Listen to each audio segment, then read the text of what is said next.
I'm Amy. I'm Laura. And we are Two Paper Girls.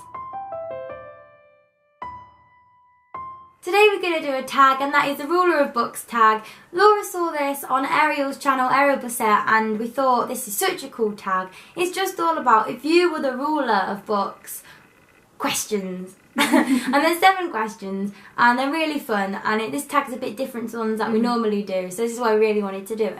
So we're just going to jump straight into the questions. The first question is, if you were the ruler of books, what book would you make everyone in the world read? If you follow this channel at all, you will know that I absolutely adore All My Friends Are Superheroes by Andrew Kaufman. It is literally like, it is a cult following. It's got a cult following, like people enjoy it, a lot of people have read it. I'm glad you follow that with following and not just it is a cult.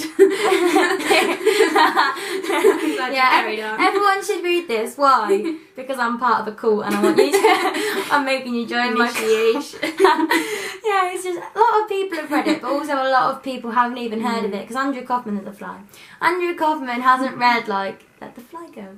Andrew, what is this video? I'm apologising. I'm not cutting this out. Andrew Kaufman has only written about 3-4 books, and people just don't know about as much as they should, apart from his cult following. So more people should read this book. And a cult with flames and costumes and stuff to be join us. We are superheroes. My choice for this is The Perks of Being a Wallflower by Stephen Chbosky, because I feel like lots of people have read this book, but kind of like Amy, it's not as popular as other books that I really love. I did want to say Harry Potter, but Amy was like, but everyone's already read that. And I'm like, that is very true. Same with John Green books. I kind of feel like Perks gets a lot of love, don't get me wrong. It's hardly an unheard of book. It's been a film and everything. But I think everyone should read it, especially if they're 16, 17.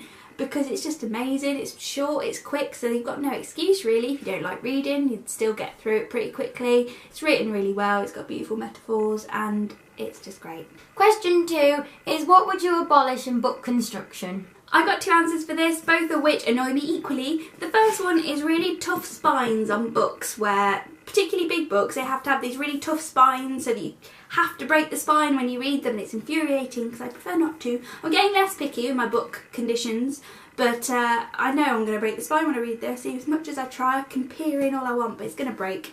And you get some that are worse than this as well, so that really annoys me. And also, book cover changes. I'm at Amy's and didn't have an example series from my own to show you, but look at this. Look, partly the height difference is ridiculous because they're both hardbacks, but just this to this is fine if you want to revamp the series, but wait for it to be finished and then you can give the whole series a new look like they did with City of Bones and Mortal Instruments. I like those book covers, and I'm very grateful they didn't do them halfway through, because no need. Another thing that really annoys me is American covers and copies. Look at the state of this. This is an English copy. This is Clockwork Angel. Look at the height difference. Why? Why do this? Some of them don't even fit on my shelf. I have had to move. What's it called?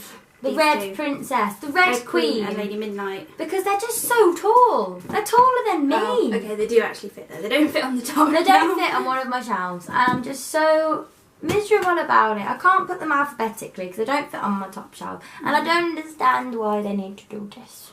Question 3 is, what author would you commission to write you any book? We both have a joint answer for this, and it is John Green, obviously. He could write anything and it'd be amazing, and I just would like every book written by him. It'd be great. I'm not going to do your book idea.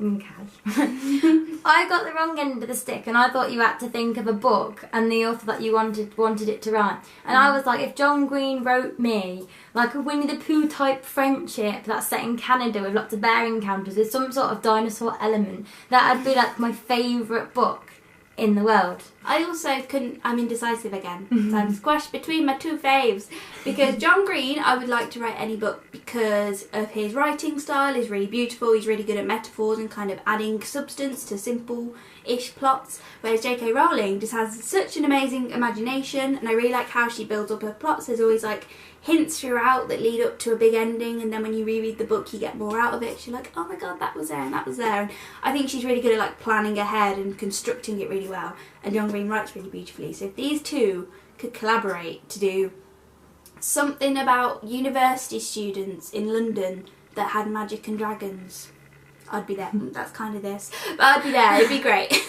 Question 4 is what book would you demote to the library basement to make room for new books? My answer for this is the Uglies series by Scott Westerfeld, because I have all 4 of them. I don't know where Uglies is even gone, but I'm not interested about 16-year-olds saving the world because everything's dystopian and horrible. I'm just past that phase of my life for now. It might come back, but right now, not interested. I only bought all of them because they were cheap in the works. I wonder why.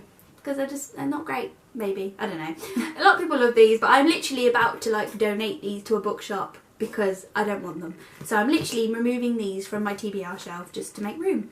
So this is a very literal example for this question. A book that I would demote is Shadow and Bone by Leigh Bardugo because apparently Raven Boys is better. Not Raven Boys, Six Crows is better. I get them mixed up. They're both blackbirds. And I just haven't really got interest in this anymore. I bought it because I remember being in Birmingham and having £8 and thinking, I'll buy a book. Didn't really fancy anything, so I picked up the nicest thing and it's purple, and I kind of am drawn to purple like a moth to a flame. So I bought it, and now I'm just like, can I commit to a really fantastical trilogy? At the minute, the answer is no.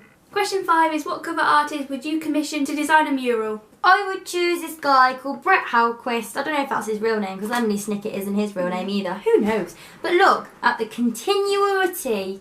Look at the continuity of this. This is the first book in the series. This is the 13th book in the series. Going back to the Clockwork Prince, Clockwork Princess thing, like people just keep them the same. And I just love them. I love how Sunny and the woman and Klaus is Violet. The Beauregards, I love them. Not the Beauregards, that's Willy Wonka.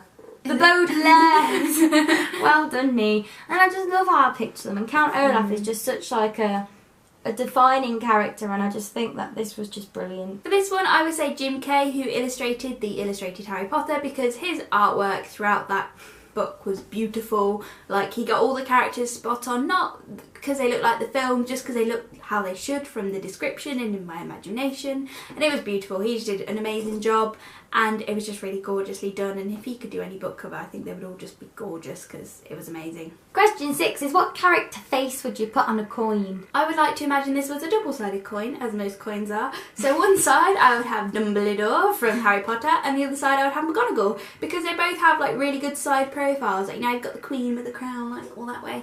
I was thinking of characters I like, and they wouldn't look good. They just look like a normal, boring face. They wouldn't have any defining features. So I just think Dumbledore would have like his spectacles and his big beard, that would look really cool. McGonagall would have hers and like the big hat, and they just look really cool on a coin. I would buy that coin. I would choose Richard Parker, because how cool would it be if we had tigers on coins? Question 7 is what book would you award the Ruler of Books of 2016? This is basically a book you read this year or recently that is just your favourite and you think it's amazing and deserves a prize. I picked The Last Family in England by Matt Haig. This was one of his earliest books and I absolutely adored it. I did not think I was going to love it as much as I did, and I haven't really thought about it as much because I read it on holiday, so it felt like a different world when I was reading it. This book is amazing. I'd really recommend it. If you're a pet lover, a dog lover, gonna make you cry, it's gonna break your heart. It's just the most pure, innocent, lovely, well-written, funny book. I love it and everyone should read it. My answer for this is a book I read really recently in August, and that is Vicious by V.E. Schwab. I was between this and The Enchanted by Renee Denfeld, but although that was written a little bit better, Vicious just gave me all the feels I haven't had in a while. I just loved the characters, I shipped the characters, I want more. They were just so deliciously evil and I loved it. And all the side characters as well, like, I liked them. They weren't just there, like, they were built up and I can just see them being important in their future book, but they were important in this too. It was just great. I love how it was told with the flashbacks to Victor and Eli being at university and their like bromance and their hatred. It was just so good. And I would just recommend this to anyone because I really wasn't keen on the idea of this book. I don't know why. People's descriptions of it hadn't made me want to pick it up until Kales and Casey, their channels down below, they reviewed it, and just something they said made me go, oh, maybe I should read that, and I'm so glad I did. It was great. So that was our Ruler of Books tag. Well, again, we'll link Ariel down below. I hope you really enjoyed this tag, and if you want to discuss any of the books that we've talked about below, or if we've said that we don't want to read one and the ones we're going to discard to the basement you disagree with, please try and convince us, and we hope you enjoyed this video. And we'll see you on the next one. Bye!